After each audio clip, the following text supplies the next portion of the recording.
Go to Infendo.com and join our Discord and ask us a question. If Mario and Luigi were to do a podcast, it might sound something like this. We put the donkey in Donkey Kong.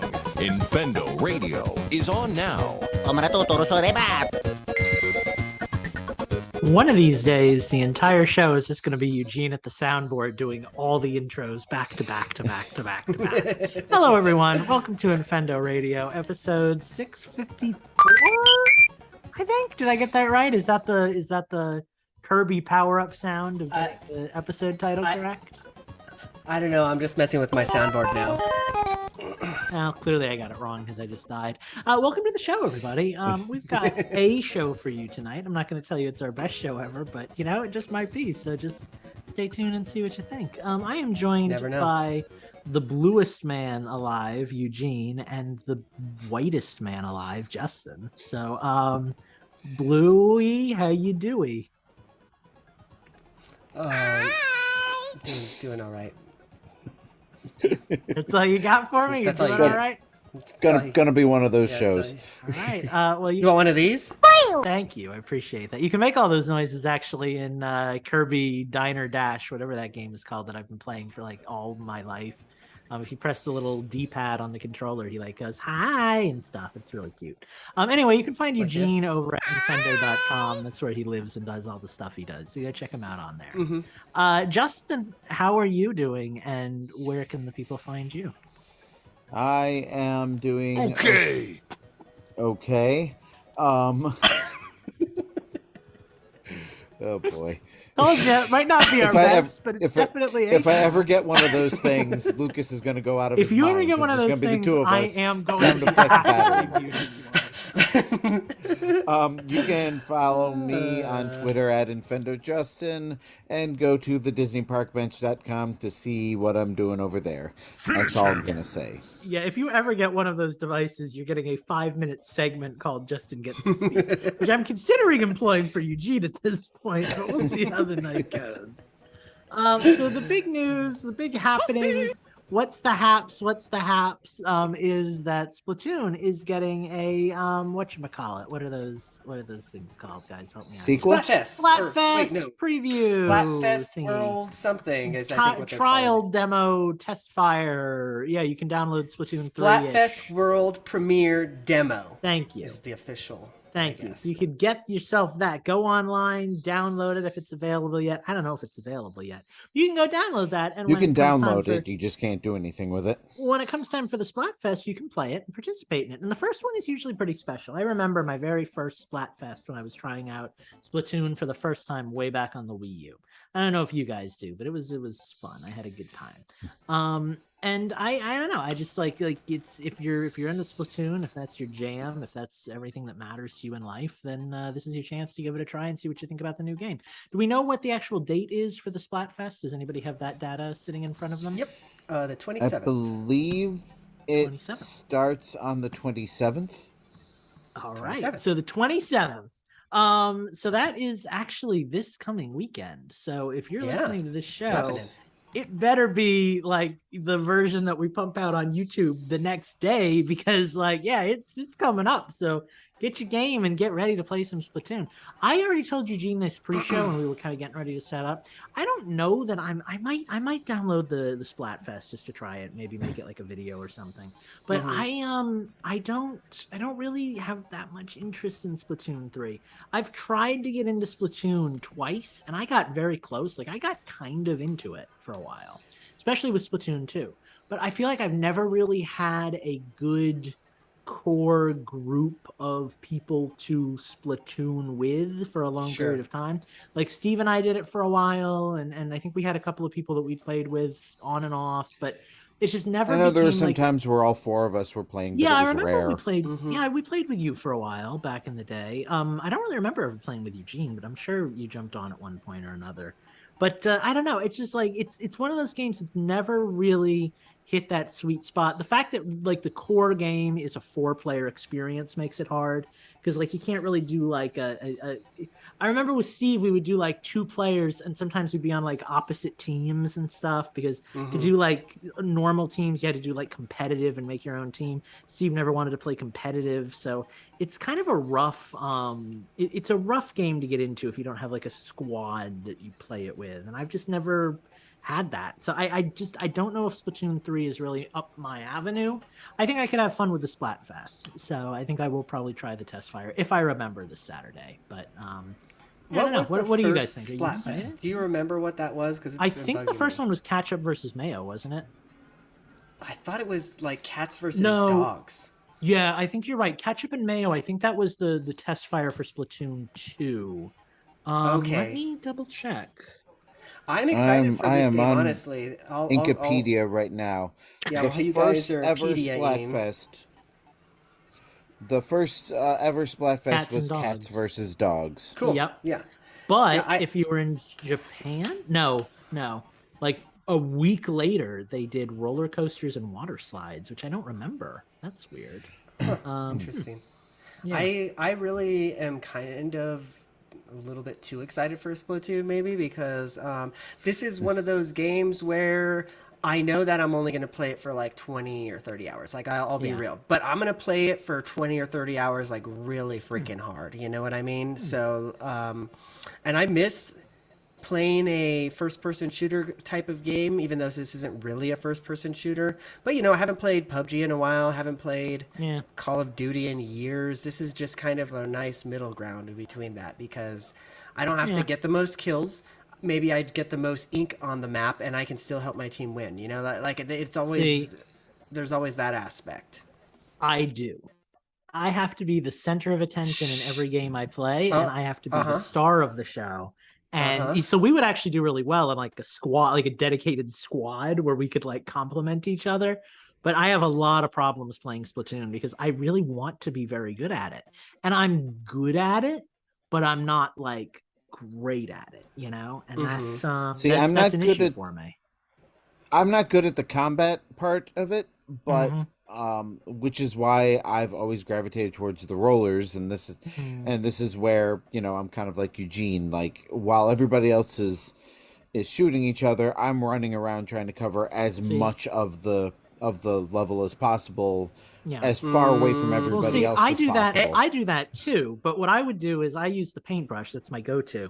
I would sneak into the enemy base and start inking their base and distracting them and killing them as they're like spawning, and, you know, like really just that was usually mine.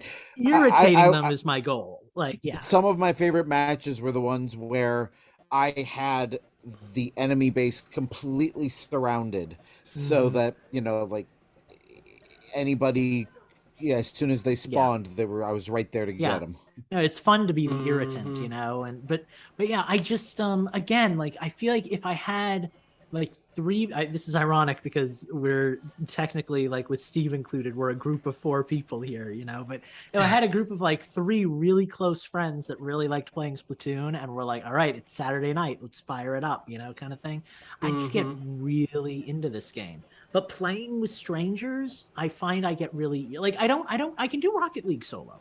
I enjoy playing Rocket League solo. I think I'm just a little bit better at it than I am at Splatoon. So even when I lose, I feel like it's my fault. You know, it's like, okay, you know, either I didn't play well enough or something, or it is what it is. With Splatoon, I get irritable when I lose in Splatoon. I remember doing Splatfest with people and getting pissed off that they weren't doing well enough because it was like, guys, I want to win the Splatfest. Come on, get on it. Dogs have to beat cats. I need to get into like that kind of, like, I would get nasty with Splatoon. So I just don't know if I want to relive that, you know? Like, see, I'm the opposite way. Same, yeah. That's why I like Rocket League. I relaxing. Can't play by myself. Rocket League, I have to be in a team of people I know, and Splatoon, because there's less of a social aspect to it for me. Like, I can just jump in, play a few matches, and have a good time. Maybe I just think you approach the game differently. Maybe if I just treat it as a really casual online experience instead of, you know, this like this cutthroat do or die kind of situation. Maybe I'd get more. I don't find Splatoon all that. Like I find Rocket League very relaxing. I find it like, okay, I'm gonna play some car soccer. Listen to some nice like funky music that's playing in the background. With Splatoon, it's like it's like last minute, last second, gotta hurry, gotta go. Win or lose, it all comes down to this kind of stuff, and your ranks on the line and the gear you're unlocking. And I know it feels very active, and maybe if I can find a way to play it more casually, I'll enjoy it more. But I don't know. It's game one of is those things where always when I one play it, that I want I've to be the got. best. See, and not for me. I just always have something else on in the background type of thing for me. Like I'll be watching Game of Thrones or whatever and playing Splatoon and just kind of like, painting, looking at the other TV, and then, oh crap, I died. Oh well, I'm gonna respawn here So in you're about the 10 player seconds that I was type of screaming thing, at when I was playing. I'm sure. I've I'm never been sure. quite that casual I'm sure. about it. If You- I'm playing Splatoon, I'm playing it on the TV, and that's all I'm doing. But but it is kind of one of those things where I'm just going to jump into a match. I'm going to grab a roller. I'm going to cover as much space as I can and try to die as little as possible. And when usually it's one of those things where, all right, just one more match, and next thing I know, it's an hour and a half later. See, I'm the guy that's playing, and we're like losing by 5%. And I'm going, what are you doing? What is wrong with you? Why are you so bad at it? Like that's the level of anger. Daenerys just got the dragon, bro. Chill. Like, I'm sorry. There's some stuff going on the other TV. Dude, but I have to say there are moments in that game like that are still memorable to me. Like there was this one time in one of the I don't know, did you guys ever play competitive in Splatoon 2? Did you ever get to that point where you were playing like the different game modes and stuff? Because only game I've ever gotten that competitive and that like angry about was Mario Party. Besides, I did throw a Wii remote at somebody's head one time because he lost the game first. Besides that, I have never gotten that competitive about a video game. If I'm not enjoying it, then I just stop playing. So literally in competitive mode in Splatoon, it plays differently. It's not just splat as much territory as you can. There's a capture the tower and ride it into the enemy's base kind of thing, which is very strategic. There's one where you have we're talking ranked. Yeah, I've never played any of the ranked modes. There's one where you have a rocket launcher that you get that shoots beams of energy, makes you very slow, and you have to get it to the enemy's base and plant it in their base.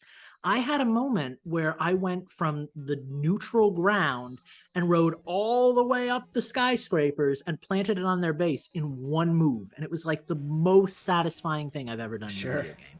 So there are memories of this game. Maybe I just need to play it hardcore. I was going to say, so what you're telling me is that you're actually going to get Splatoon 3. I have fun. I have fun with the game when I take it seriously. Maybe the problem is I just can't play it with other people. Maybe I can't sit down on a Friday night and do Splatfest with the fam because like I know I'm going to get pissy about it, and I just have to be the solo paintbrusher who's, running off on his own. Maybe that is the solution because I do actually really like the game. I just find myself getting you're going to use the Splatana.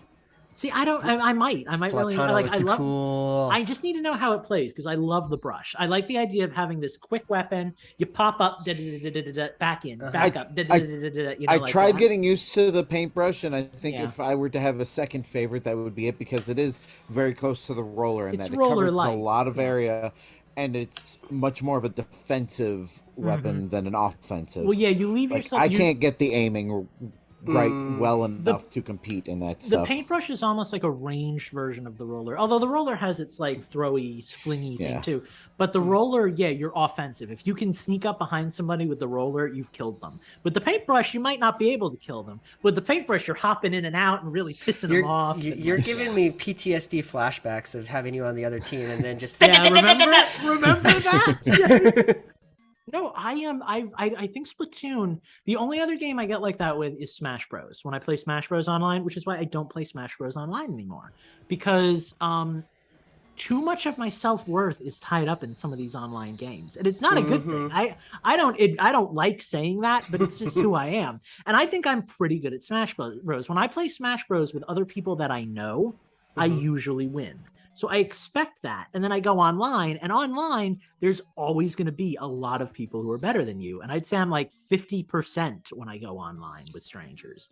So like I get irritated at Smash Bros. Because it's like, I know I should be winning more of these matches. And the fact that I'm not really pisses me off. And I go for like a half hour, my heart starts racing, my palms are sweaty, knees weak, mom spaghetti, and I'm done. Like I know I have to turn it off, and it's like all I'll do with online play. So yeah, I don't know. Maybe I've matured a little bit since like Splatoon 1 when I got really into it, and time will tell. But I don't know. Yeah. I feel like the same Lucas. I have a feeling I'm still going to be shouting at the screen come Splatfest. Don't Splatfest with me is what I'm saying. You don't want to play on my team because I might be smiling, but on the inside I'm going, we lost because of you. Put down the Game of Thrones. And see, that's the thing. Like this game has always been a handheld game for me too. So yeah, like same. Handheld games, maybe it's just me, but like for me, handheld games by default are like, okay, like I don't have to pay full attention to this because I can just like suspend mode or, you know, something like that. So like when I'm in handheld, I'm usually not as committed as to when I'm playing a game on the TV. I don't know if that's just like something weird inside me mentally type of thing, but yeah, that's just kind of how I feel, you know? Yeah. Yeah, no, I get that. I find I play a lot of games better in handheld mode. Like I've tried playing on the TV before and I feel more like disconnected from the game. Like I'm so much better at Rocket League when it's right in front of me and I can actually like, you know, touch the buttons to the screen kind of thing. When I have to play in like Joy-Con mode, I feel like I lose like half of my skills like in one fell swoop.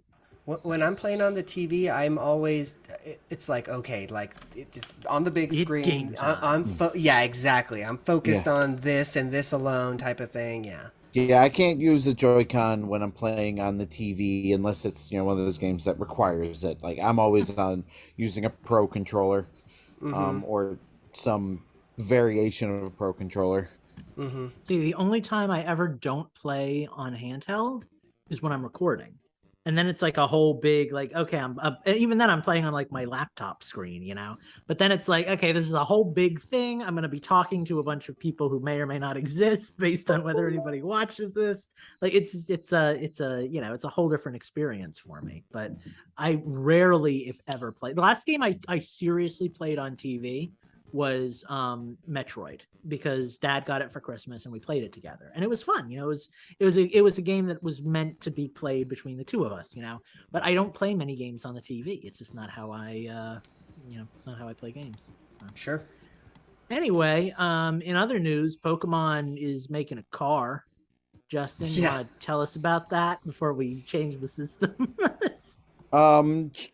Sure. I actually didn't brush up on this article because I thought we weren't talking about it, but they keep you on your toes. They revealed at the Gamescom, I think is what convention it was, that Nintendo, or I guess more specifically Pokemon, has partnered with BMW to make Pokemon themed Mini Coopers. So, you know, that's about the same along the lines of when they did the Pikachu Beetle, Volkswagen Beetle. So I guess that's not too new, but like I think these are going to be like actual products that you can buy. So that's a little different, but and probably way too expensive for any of us. Let's be real. I don't know that I would want to sport a Pokemon thing. I mean, it's probably not going to be Pokemon in your face. But like, I think it's pretty. Oh, they're going to be electric cars as well. Yeah, that's why it's Pikachu. You know, Pikachu helped design this electric. That's like the shtick there. Yeah. Jeez. Yeah, I don't know. I buy cars based on price and ability to get me places and how they feel when you're driving them. I don't really.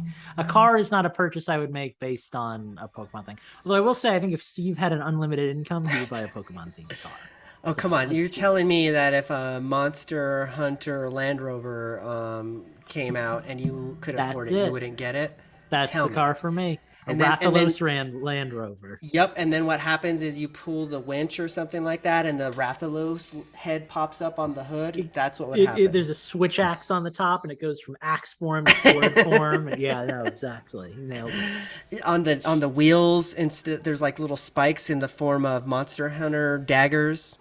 Thing was, if that was ever going to be a thing, the movie tie-in would have been the perfect time for that. And here we are. Because I'm pretty sure in the movie that I didn't see, by the way, because it did not look like my cup of tea. But I'm pretty sure in the movie, like people from our world get sucked into like Monster Hunter times or something. Yeah, there's guns in that movie. Like, Yeah, it's just like how So it's basically the Monster Hunter Mario movie. Jumanji. No, it's the Mario Brothers movie. They come from our world and they go into a fantasy world where they have to fight an evil monster who's hell bent Don't on you taking ever over the disparage literal Bob Mushroom Hoskins like Kingdom.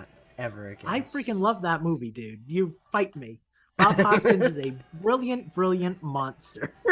Hey, big surprise here. The Monster Hunter movie was directed by the same guy who did Resident Evil and Mortal Kombat. So There we go. take Well, that for what it's worth. it's got what's her face in it, the Resident Mila Evil girl. Jovovich. And isn't that I've his? heard Isn't that his some- wife?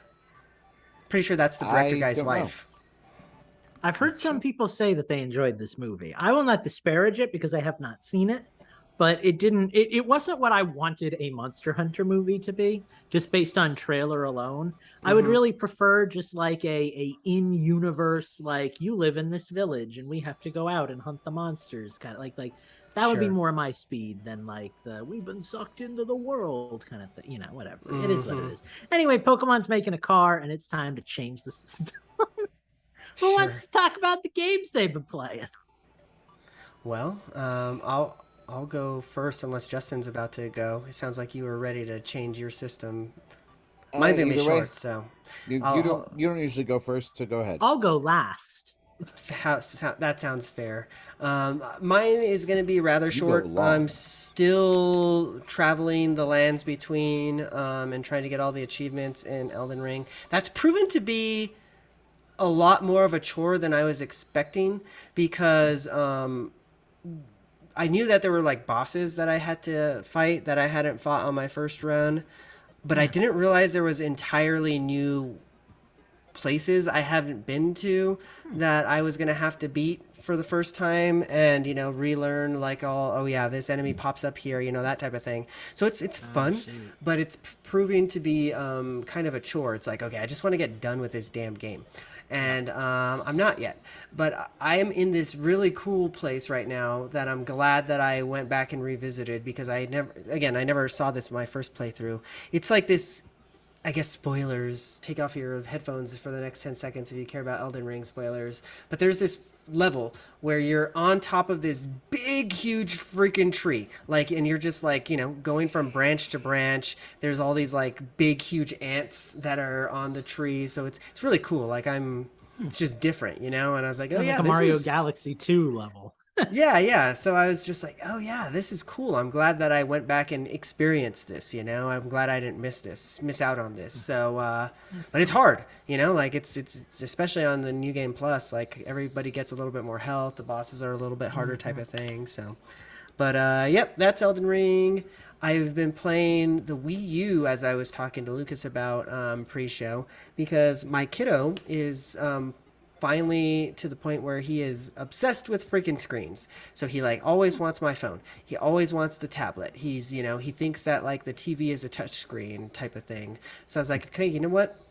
I have this Wii U and it's been hooked up and nobody's played it for a while and don't really care if it gets banged up very much. I've got a screen protector on there and I've got a rubber shell around the Plus you have gamepad a or whatever. Switch, so Yeah, you already plus have all I've the got- games you care about on, Exactly.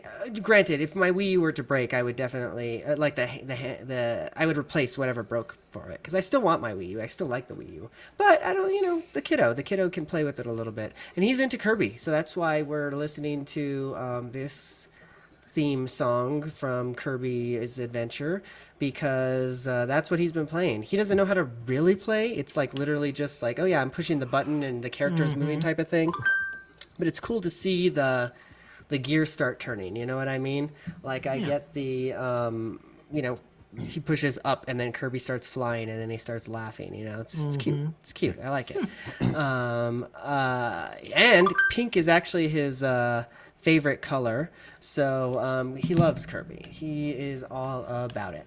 But what else? I mean, that's just what put me down on a rabbit hole, quite honestly, because then I was like, oh yeah, what games on the Wii U can I not play on the Switch? What that they just haven't brought over type of thing. I played Star Fox Zero, actually. Played it and almost beat it to I'm completion. sorry. I No, that want game's to good. play that. Dude, it's good. I want to play that You're game sorry. again. That game is Yeah. fun. It's so cool. I don't know how they would bring that to the Switch. They would have to Okay. really, really change things, but I want it so bad. I've said this before. I played that game entirely off TV before, and it felt good.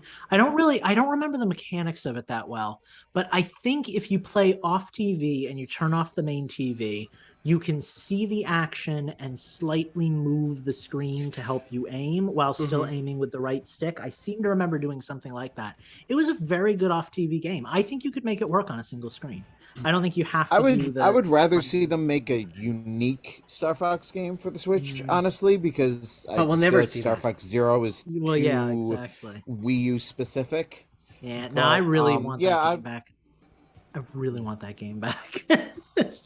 I'll take anything. If they're going to give me a new Star Fox, Justin, hell yeah, I'll take it. But I think we're more likely to see them try and remaster or like reconfigure an old game because it's less resource intensive. That seems like where Nintendo's at these days with those type of franchises, you know? What I really, really wanted from that game was for it to reboot the Star Fox universe and for us to get a more like traditional Star Fox experience moving forward with like ships instead of like Dinosaur Planet and Star Fox Assault. And like there were good memories in those games, don't get me wrong, but it got really messy, and getting to go back to just like the 4 basic crew members at Corneria, General Pepper, no Aperoids, no Crystal, no Tricky the Triceratops. It was just a regular though. Star Fox game, like it felt good. It felt good to have that again. I really didn't know how much I wanted Star Fox to not have like 20 years worth of lore until I played Star Fox Zero. So Well, because like the N64 expansion got its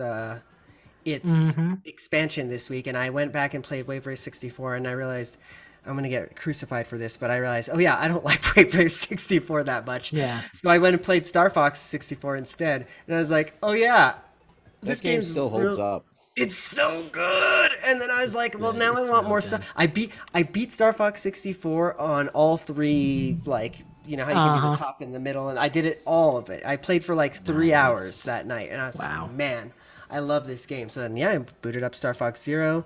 Really good game. I don't like it as much as Star Fox 64, I will say, but it is still really good, and I think it holds up.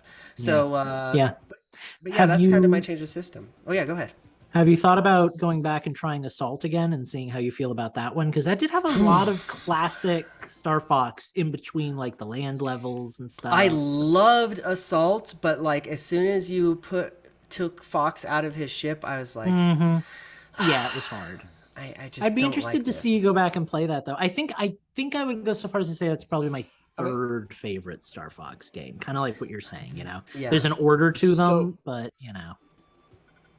So which do you think is worse, the on-foot levels in Assault or the gyro levels in Zero? Ooh, the gyro levels actually didn't bother me as much this time around because I knew that they were coming, but they're not that fun, I would say. So it's a toss-up for me.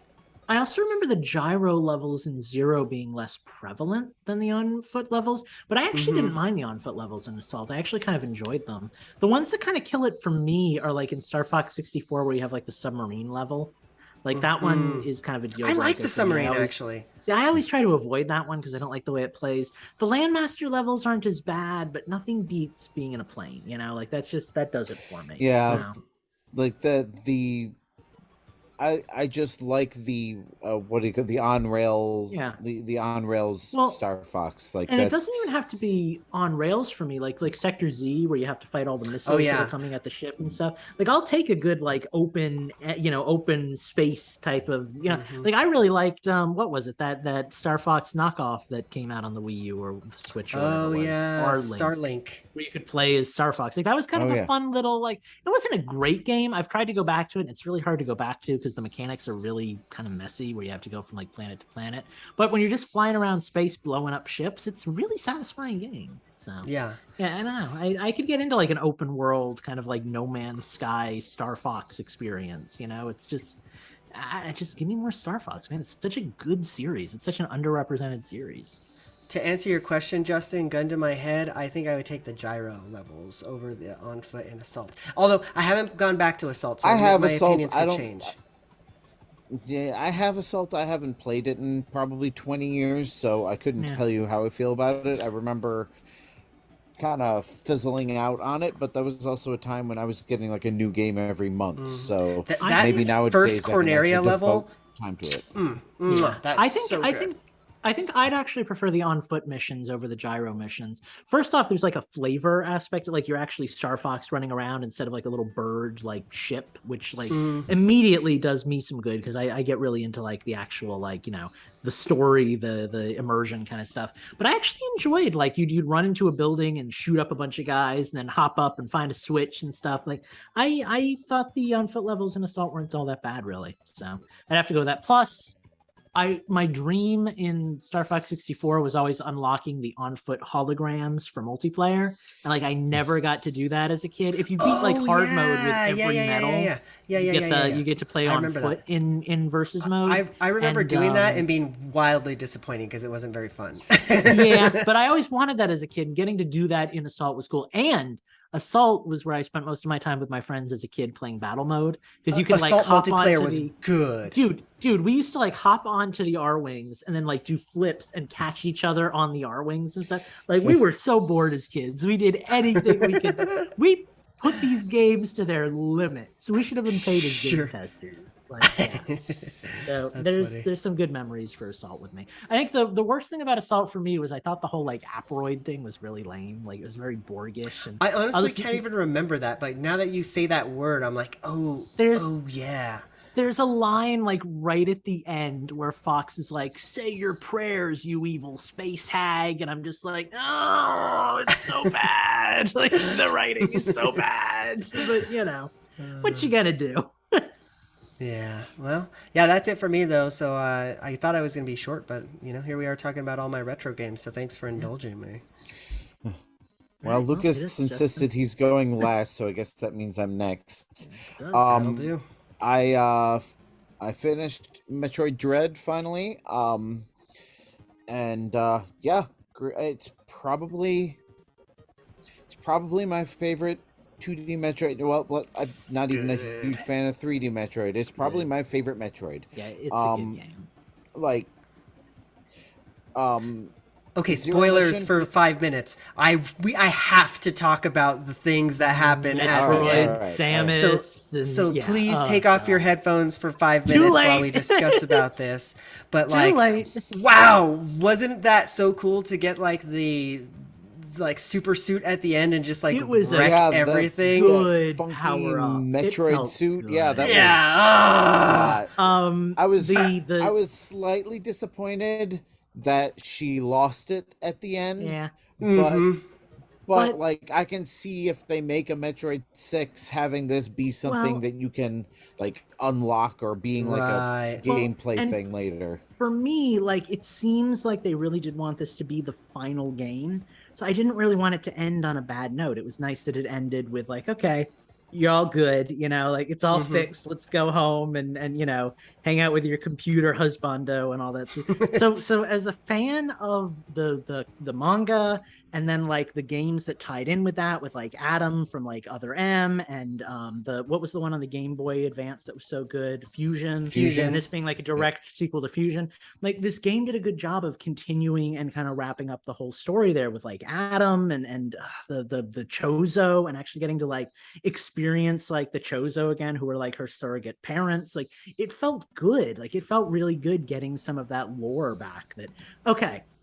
Can we talk for a second about the fact that this game does not have a Ridley boss fight?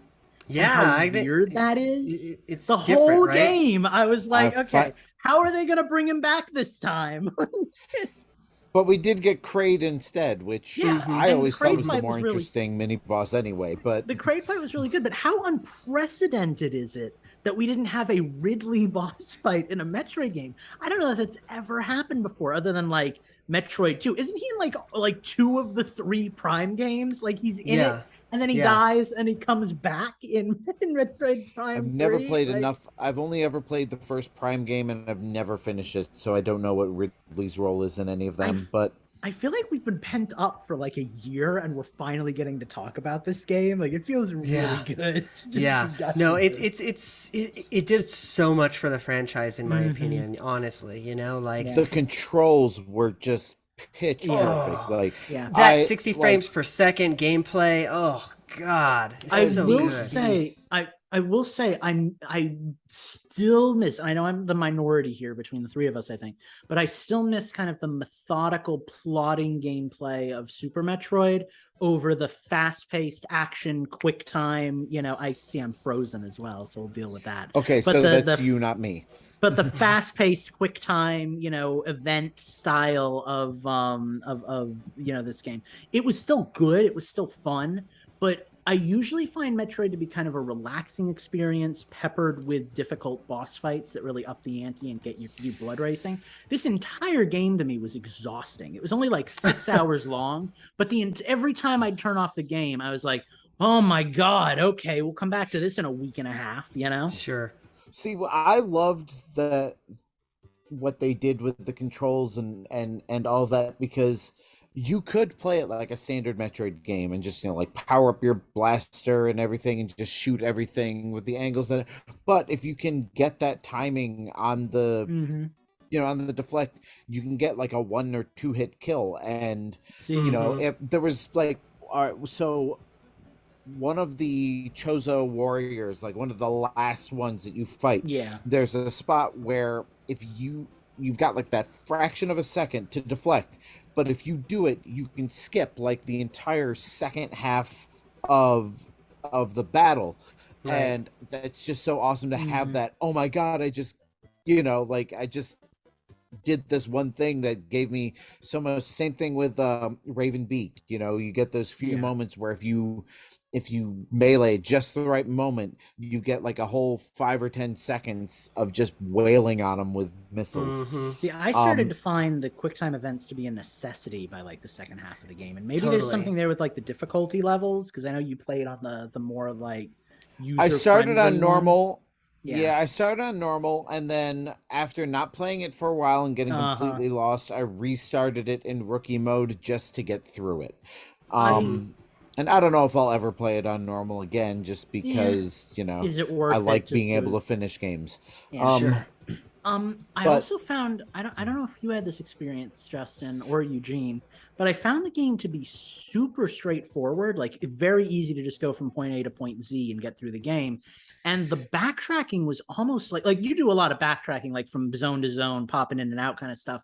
But so many of the secrets were completely optional, which is always kind of a Metroid thing, but it felt very like you could spend another 20 hours just discovering secrets, you know? It was very much in the Fusion Zero Mission style, where you have a linear path that you can just follow, but the exploration is truly rewarding in that you find all of your power-ups that way. You find new interesting rooms, you find secret bosses, like I'm gonna say, and I like that like part M of it too.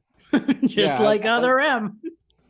I need to get Other M before the Wii U eShop gets shut down, because I've never played it. But like, and I like that part of it. Like, one of the things I didn't like about Super Metroid is just how opaque it is at, you know, telling you where to go. Like, I like this is where you have to go, now figure out how to get there. And along the way, you're like, oh, that wall looks bombable, let me check over there. And you may have to go that way, or it may be a bonus to go that way. But you know, Super Metroid, like, if I didn't have maps and guides and stuff, I never would have finished that game. I had like 5 false starts with that game. I like the way they've been since the Game Boy Advance, where they're like, all right, the game's not quite linear, but it's not quite complete sandbox. Like, you have, you know, a very Rockstar, really. Like, here is exactly what you're supposed to be doing right now. You can do that if you want, or you got 100 other things that you just got the ability to go do. Right. My one complaint with this Metroid in that regard is that when you got the new ability to do something, you're like, bombs, for example. You get bombs really late in this game. And then when you finally get the bombs, you're like, okay, I need to go back to here and here and here and here because I remember there were bomb spots. But it doesn't let you go back there because it's like gated off for some reason. Like all of a sudden, like the lava has frozen, so you can't go back to the lava area, and kind of you stuff. can eventually go back to those areas, but you can't go back at any time, kind of, you know, like what Eugene is saying. It is the world is frustrating because evolving. there was one point where I'm like, oh, there's this room that I missed. I better go back to that. And I hit one of those like terrain altering events where I couldn't backtrack. And then before I went to battle Raven Beak for the last time, I did go explore all the areas where I knew for a fact there was a spot that I couldn't or didn't get to. And I wanted to go, you know, just collect as much as I could. I had 1,300 health when I finished, so I found quite a few of the energy tanks. But yeah, I mean, it's really like it's I think it's the best of all the Metroid games, and I really hope with it being so critically and commercially successful that there will be a Metroid 6 for whatever it comes out on. Yeah, I'd be disappointed or, if we never got anything else. Give Mercury Steam the chance to remake Super Metroid. Well, and I think there's a lot of potential too. Speaking as the story fanboy for Metroid, you know, this was a good cap. This was a nice place to end the story of Metroid, I feel, you know. There's not a lot of room for, unless you want to like really go heavy on like the X Parasite thing, that story's kind of done. But there's a lot of room to go backwards, you know. You could always do anything between like Metroid Other M and like any other game in the series where it's like, okay, she's fresh out of the gate, she's new, get her on some missions kind of stuff, invent some new aliens. Like one of my favorite games that again I think is one of the less popular Metroid games was Metroid Prime Hunters on the loved it. So cool to experience 6 other bounty hunters from different alien races with different backgrounds and different. Yeah, that all do different. Like you got the spider guy, and then you've got like the one that's basically like a human, like a space pirate human who's like given up on the Federation and stuff. And going through like that game was not executed perfectly, but the core concept of that game would make such a good Metroid game where you're going to these different planetoids and encountering these other boss fights with all these other hunters and stuff. Like so cool. Give me that kind of stuff. Like introduce new characters and lore and stuff, you know? Well, so here's the great thing about it, though. They can easily make a Metroid 6 that follows Metroid Dread because, I mean, one of the hard things, I think, story-wise was the franchise is called Metroid. So if you've destroyed all the Metroids and all the, like, how do you shoehorn a Metroid into the story? Now that Samus is a Metroid, the last Metroid, like that actually does work. You can carry on the franchise with her being the Metroid in the title and have a complete, you know, like Halo for it, give a completely different. It's come full circle. Now Samus is Metroid. Now Samus is bringing the battle to the space pirates, you know, something like that. You know, I can't wait until Nintendo turns Link into Zelda, so we can just all get that right too. Give it time. Who knows what we'll get with Breath of the Wild too. You know, I enjoyed it. It was a good game. So speaking of games that suffered in America from poor translations, I got myself a new toy a couple of weeks ago. I don't have it here on me, and I've barely had a chance to use it. But I got myself a Sharp Famicom Twin or Twin Famicom. I can't remember which way that goes. Which is a Japan exclusive Famicom with a built-in Famicom disk system. I'd always wanted a Famicom disk system because of, you know, all the unique stuff that it does that, you know, the NES and couldn't do. And of course it has the elusive Doki Doki Panic. So I looked around on eBay and I saw that you can actually get a Twin Famicom for relatively cheap, considering. And so I got one, and I also found a English an English translated version of Doki Doki Panic on an actual Famicom Disk System disc. For those of you listening who don't know, Doki Doki Panic is the original game that they made Super Mario Bros. 2 out of. So different characters, very similar enemies, that kind of stuff. Weren't like Shy Guys originally from like Doki Doki Panic or something like that, or Birdo or something? And I think that coin thing too. The mask, the little dude that Ninjas. Oh yeah, Ninjas. Those were originally Wart too, Doki right? Panic. Wasn't Wart in Doki Doki Panic? I think so. And Wart was also in Zelda games. Like you gotta love those Wart crossovers. was exclusively in Doki Doki Panic, with the exception of Link's Awakening. Well, no, he was in Mario 2. Well, which is the same game as we just discussed. Yeah, but that's what we were talking about. Is like that the enemies from Doki Doki Panic became like Mario enemies. Anyway, go on. So anyway, I don't have any Famicom games to test it with, but I did pop in Doki Doki Panic and played a level or two of it, and it's just amazing to be able to play this thing. So the Sharp Twin Famicom, for a little bit of history, I told you what it is. Basically, in Japan, Nintendo had a partnership with the Sharp Electronics Company, where Sharp would produce televisions with built-in Famicom and later on Super Famicom. And I guess through that relationship, when the Famicom Disk System came out, Sharp got the official license from Nintendo to manufacture a console that would be both a Famicom and a Famicom Disk System. And it probably didn't last very long, because the disk system didn't last very long, which is why I was surprised I was able to get one for a pretty insanely low price, considering how rare these things should be. Does it have an expansion port on the bottom like the other ones would? I am not sure. It's in the other room, and I don't feel like going to get it and carry it in here with me. I'll have more of a report on next week when I have more of a chance to actually play with it. It's pretty much the two things built in together. There's a switch that you toggle to go from Famicom to FDS mode. The controllers are, of course, hardwired into the back of the system, just like a Famicom. Is it RCA or is it composite? It is RC. It is RCA is composite. I thought RCA was the thing that connected through the antenna, and you have to put it on channel 3. Oh, that's RF. It is not. You can do either RF radio frequency to channel 3, or RF, you can do the RCA composite video audio. Got it. My TV does not have RCA, so I had to get an adapter.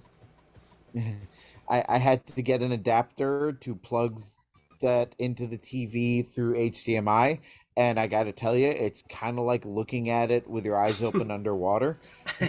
It just looks like absolute trash. I might have to move this upstairs to my slightly older, less technologically advanced TV, but I mean, you can't beat the ability to play the one and only original Yume Koju Doki Doki Panic in English, because I don't understand Japanese, but with the full save system built in. You gotta flip the disc over and load different levels and all that. It's wonderful. I can't wait. I started playing the game on my hacked NES Classic, but I'm gonna have to start it all over again on original hardware. So I'll have more of a report on that as we go forward. Besides Metroid and Famicom games and my usual, I did find myself sucked back into Animal Crossing the other day. I needed something calming to unwind after Metroid Dread, because that was a pretty stressful final battle. So I needed something to kind of shut my brain off. I also I started playing that Jurassic World Evolution Park Simulator game. I haven't gotten very far in it. Hopefully it's a game that I can stick to because I do love simulator games, and this just seems like a fun concept for one. But as I mentioned last time, you can't just jump into the sandbox. You have to play through the campaign in order to unlock the ability to just build your own park the way you want to. So I might fizzle out on that. Last but not least, I have but have not yet played WarioWare Get It Together, because I got it on sale from Amazon over the weekend. So I will have a report on that next week. So that's my change the system. I beat one old game. I played a really, really old game for the first time. And then I have a bunch of games that I've barely or have not yet played. All right. Guess that means I'm up. Well, I've been playing a lot of games, but it's mostly been like a lot of the same games. So, brace yourself for that. Kirby's Dream Buffet is really, really fun. I really like it. What is that anyway? Like, I've been trying to figure out I haven't watched anything other than the reveal trailer, so I don't even know what it's supposed to be. Well, that's pretty much what it is. If you've watched the reveal trailer, you pretty much know what you're getting. It is a kind of, I don't want to call it a battle royale because it's a 4-player game. It's not like you're playing with hundreds of people. It's kind of if Gourmet Race was like a ball rolling game and had multiple segments, it's kind of like that. You're rolling around a track, you're eating a bunch of food, mostly strawberries, but a bunch of like fruits and stuff on different food themed maps. You get to the end. If you're the first player, you get a big food bonus. If you're the second player or the third player, you get smaller food bonuses. You do a race, a little mini battle, a race, and then like a final battle. And at the end, whoever's got the most food wins. And then you get a bunch of points, which up your rank. There's like 130 ranks. Each rank gets you like different colors for your Kirby, little costumes, music, different stages to race in, that kind of stuff. So it's a really simple, like kind of competitive game. You can play it online. I have not. I've been playing entirely against computers. And see, it seemed to me like it was one of those games you had to play online. So I've yet to play it online. I I want to jump online some night and like record some gameplay because I know that the online's only going to be live for like a month.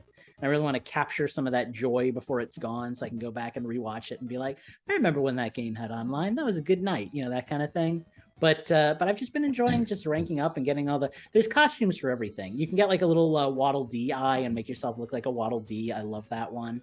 There's a Marks costume and then like a purple Marks coloration to kind of look like Marks if he was a Kirby. Adeline has a little hat with Ribbon, the fairy from Kirby 64 and stuff. It's just a really fun game. I told Eugene, we use this term all the time, but it's kind of like my pooping game. It's like, oh, I have like 5 minutes to kill here. Let's jump in and do a round of Kirby, kind of thing. And I love it for like $15 or whatever it was for a little Kirby mini side game. Lot of good love put into this game. Little details, like it's rolling around on a cake and watching the trail you make in the frosting show up and seeing the frosting on Kirby and the color change based on what food you're like rolling through and that kind of stuff. Like, sure. It's a really cool concept for a game. So I'm having a wonderful time with that one. And good music too, judging from last week's show. Good music. Yeah. Lot of fun pulls from old games. A lot of the weird ones like Kirby Pinball or like Kirby Puzzle, whatever, those games. There's like remixes of those songs that are in like the main soundtrack and stuff. So a lot of deep pulls. You can tell it's just like these are the games I like the most. It's kind of like a Majora's Mask kind of thing. You can tell that the inspiration for the game was we just want to do something and like celebrate Kirby, It's not about like this game is going to make oodles and oodles of money and be this big budget Kirby title kind of thing. It's just, here's a cute little like, $15 romp that's like, fun and exciting and interesting and stuff. So yeah, really big fan of that one. I could play that one for hours and hours and hours and hours.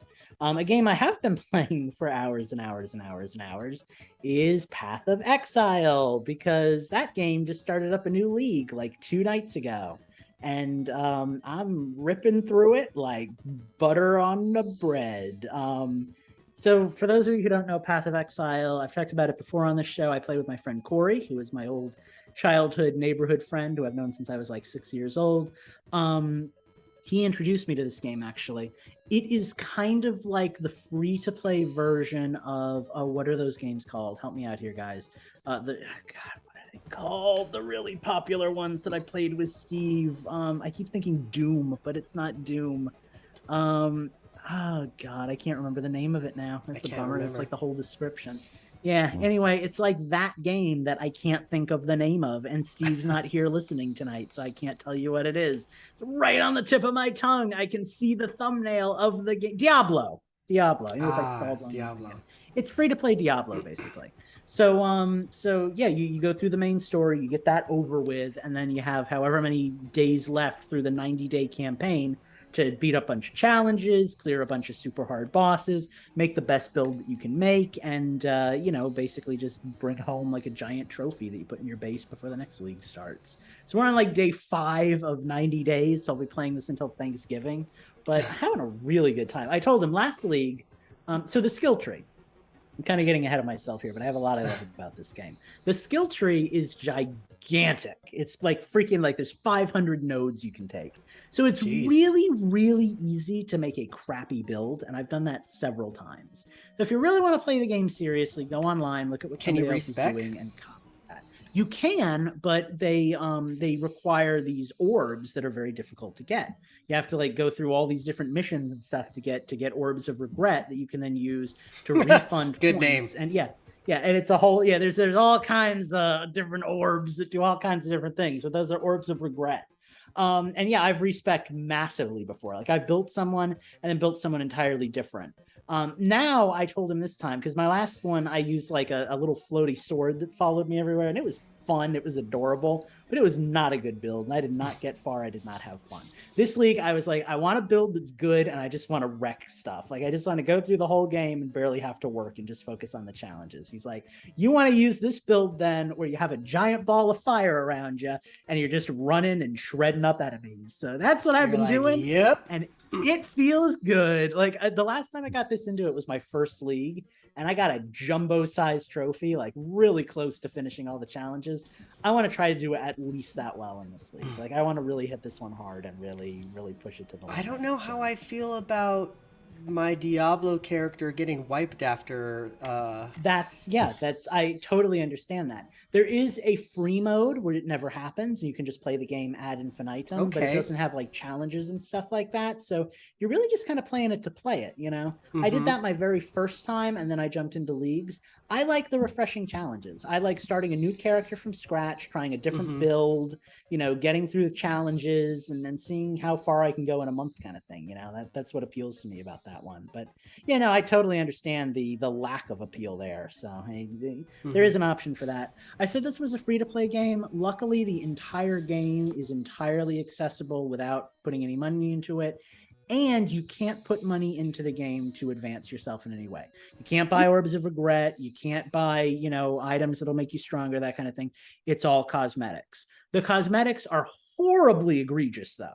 So do not put money into this game unless you really want to dump like $20 on a helmet is what we're talking about. Like horrible microtransaction economy. But at least it's entirely cosmetic. Can you get the same helmet in game without paying? Nope. money? There's a lot of pretty stuff that you got to pay for if you really want it. So yeah, I would highly recommend not diving into this game if you're weak-willed and you want to spend a bunch of money on looking good. Steve. Yeah, but if you're the kind of person who just wants to play the game and enjoy it, 100% free and really cool. They really do make their money off of whales. It's like 90% of the people who play this game are either going to like get one item and that's it kind of thing, or they're just not going to buy anything. And then there's like the streamers who play this game 24/7, 365, and they've put like hundreds of thousands of dollars into like every cosmetic. So sure. Hopefully you're not one of those people and you know yourself better than that. But I was reading this article about this millionaire who plays EVE Online and has spent somewhere like 7 figures in that stupid game. So like the ridiculous. Whales are whales, type of thing. Yeah. Well, and I always have trouble with that, especially with online games, because, games aren't permanent. Eventually a game is going to go offline. And when it does, all that stuff that you put into it is gone, So if you want to look good and get like a sparkly effect or something, by all means, do that. And it's cool. Or the Carlton dance. Yeah, the Carlton dance in Fortnite. You gotta have that, duh. Only thing I ever bought in Fortnite. Well, that's it. Like Fortnite has a ton of that stuff, and you can be Goku and Sonic and all these crazy folk. But like at the end of the day, eventually Fortnite's going to die, and when it does, that like $3,000 that you sunk into it is going to go with it. So like maybe make smart choices. Don't just pump endless funds into a game and then watch it all fizzle. So anyway, Fortnite has a no build mode, so I think I'm actually gonna go back into that. Really? Especially since it's on the Switch. Oh, you didn't know that? Yeah, there's a new mode, no building, and it's on the Switch.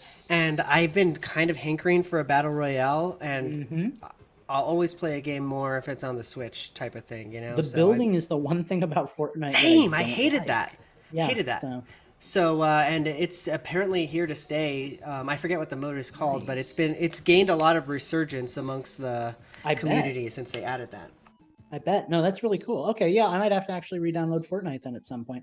My only problem with Fortnite now is the stigma behind playing it, because it's very much like a game for babies, And I was thinking the baby aspect. I guess Call of Duty's the bro game. They're both kind of, honestly, and I'm sure a lot of our listeners play Fortnite and they have a good time with it. But I know it's one of those games where you do feel kind of stigmatized for playing it. So I don't know. We'll see if I really dive hard into it. I've got Fall Guys now. I love Fall Guys. That's all I need for Battle Royale. But I would like to try Fortnite sometime without building. I feel like that would it'd feel more like PUBG. And I've always wanted to play PUBG on the Switch. Yeah. The only other game I've been playing, and this is another repeat from me, is Soul Calibur 6, which is another game I playing or creating random characters. Like which is it? Both. So so I've seen your Ganondorf. He looks like you spent a lot of time on him. So I had an interesting experience with Soul Calibur 6, okay? Because I like to do this stuff anyway. I like the creative stuff, the game design stuff. Like that's really where my interests lie. So I already kind of have like a basis for being interested in the character creation stuff. I started by watching a bunch of people on YouTube and watching them make characters, and I kind of learned the tricks, right? You can take a heart and you can stretch it and you can bend it, and all of a sudden you have Link's hat, and that's how you make a Link that looks halfway decent and stuff. And so at the beginning, I was kind of just following like Lego instructions and doing other people's, builds. Now I've actually started doing my own builds, and it's a lot of fun. Like it's super like creatively rewarding. And then you get to go in and put them in and battle them, and it's just so much fun. They have that where you can like Google Goku and it'll give you instructions on how to build a Goku. Huh. I mean, I guess of course it does. Well, and now, again, because I've put like almost 75 hours into this game, and I'd say probably 50 of them are building, I've gotten to a point where I can look at a character and say, okay, so they used that top and that armor, and they inverted that piece to make that and I can actually like see now where the building blocks, lie, which is a fun thing because it really opens up a lot of like creative choices. But I've basically made like 3 fighting games in Soul Calibur. You have 100 character slots that you can use, and then you have 100 like for downloading characters, but the downloader is really basic. It's like, here's like 20 random characters today. Have fun picking your favorites, to download. But you can't like Calibur search. Is this? Soul Calibur 6. Although I know a lot of them have creator modes. I remember 3 having the creative player, but I never played one after that, so I didn't know. 5 is supposed to be pretty popular too, I think. I've seen a lot of downloads. Actually, no, I did play 4, and I don't remember whether that had a creative character or not. 4 Yoda and Darth Vader, because I played that one too. Yeah, that's the 4 is the one I played. I did not play 3 or any since 4. Yeah, for what it's worth, 6 has the lady from Nier Automata and the guy from The Witcher. Those are like the 2 guest characters. It's got Geralt. Yeah, and I don't care about either of them. So I've never played a game with actual characters. I just use creative characters every time because I'm a scrub. But yeah, they're the ones that are in this game. Geralt is good though for Link. Like I use him for Link because the Sword and Shield characters are all women. So when you have like Link with a sword and shield, he's kind of doing a weird little like shoulder hop kind of thing. Like he looks really effeminate. So I have him using like Geralt instead. And Link is such a manly man. Well, you don't want your Link like skipping and doing a little like but like how the fighting game character poses are, and then they're like, yeah, it's very girly. It's very and the men in Soul Calibur, like the creative character men, you cannot make like an effeminate looking guy. I mean, you can put like makeup, but they're all gonna be just rippling muscle bound jocks. Like you can't have like a thin like you can't make Link basically. You have to make muscle Link, So you're not gonna get like regular Link. You're gonna get like Link 30 years old rippling with muscles, and that's which is weird because I remember Soul Calibur having some like slender male characters. Like Kilik was not big and muscly. Their models are fine, but the creative character seems much more limited with that. So I have made like freaking like 40 Zelda characters. Jeez. I have a slew of humanoid Animal Crossing characters, and then I went all out and made like rippling, muscle-bound JoJo's Bizarre Adventure style Mario characters. So I have this like really humanoid Bowser with giant claws and like giant buff Mario. On the Wii U. It's so much fun. Like I'll play through and do like, all right, here we go, Samus versus Isabelle. All right, is Soul Calibur 6 on Game Pass? I don't think it's on Game Pass, but it's always on sale. Always. Well, anyway, I will say it sounds fun. Yeah, I've made like 80. I'm running out of slots. Like it's gotten to the point where I'm managing my creative character and saying like, okay, I don't really need the alpacas from Animal Crossing because I want to make Joker from Persona. So like, they've got to go, that kind of thing. How many of your Zelda characters are Zoras? 2. I've got Mipha and I've got Rudo, who I made based off of the guy's Mipha, and the guy's Mipha is Sidon? really good. Well, I technically have, if you count her, I've got Medley from Wind Waker. They're kind of evolved from Zoras, so I guess technically you could throw her into the mix. But no. What about the king guy that takes like 10 years to scoot over once you give him whatever it is? Oh, I have not made him. I did try to make I tried to make Darunia from Ocarina of Time, the Goron chief. He came out weird. He might not be one that lasts forever, but man, you can make some cool characters in this game. And again, it's like you gotta want to, like, you're not just gonna be like downloading like, okay, let me search for Link. Like that's not an option, unfortunately. I wish it was. You're gonna have to like go on YouTube, watch a guy's video tutorial and be like, okay, he put the slider to 80, then he put it to -20, then he put it to -40, and that's one item, and over and like that kind of thing. Like it's a step-by-step kind of thing. But if you're the kind of person who really likes that and gets into like the creative aspects of character making, like sky's the limit here. I've got my own little like Smash Bros game going on right now. It's really cool. Oh my God, it's only really $9 right now. It's always on sale. Always on sale. Yeah, and it's of course the season passes are not on sale. They're still $30 a piece. Yeah, and some of the creative character items will be season pass exclusive and stuff. So if you really want to get like the full that's evil.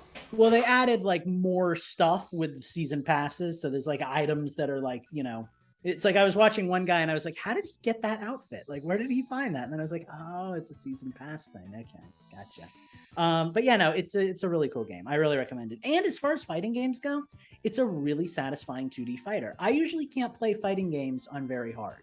Maybe this is a detriment. Maybe it just means it's not a very good fighting game, but I understand how to play Soul Calibur. Like I've gotten fairly good at it, I feel like. I know when to do like a counter attack and when to do a block and when to back up and how to get out of an enemy's like juggle and stuff.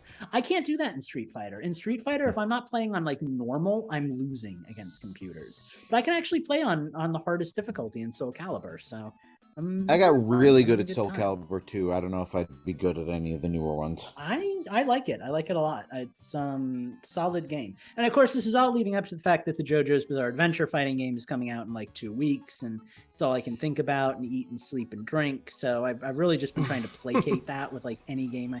It's like when a new game comes out, like when Sonic is going to come out in November, and I'm going to end up playing Smash Bros as Sonic for like a month just to get that like that taste of this game that I really want kind of thing. Like it's how I cope. It's how I wait for big releases that I'm excited for. But yeah, those are the games I've been playing.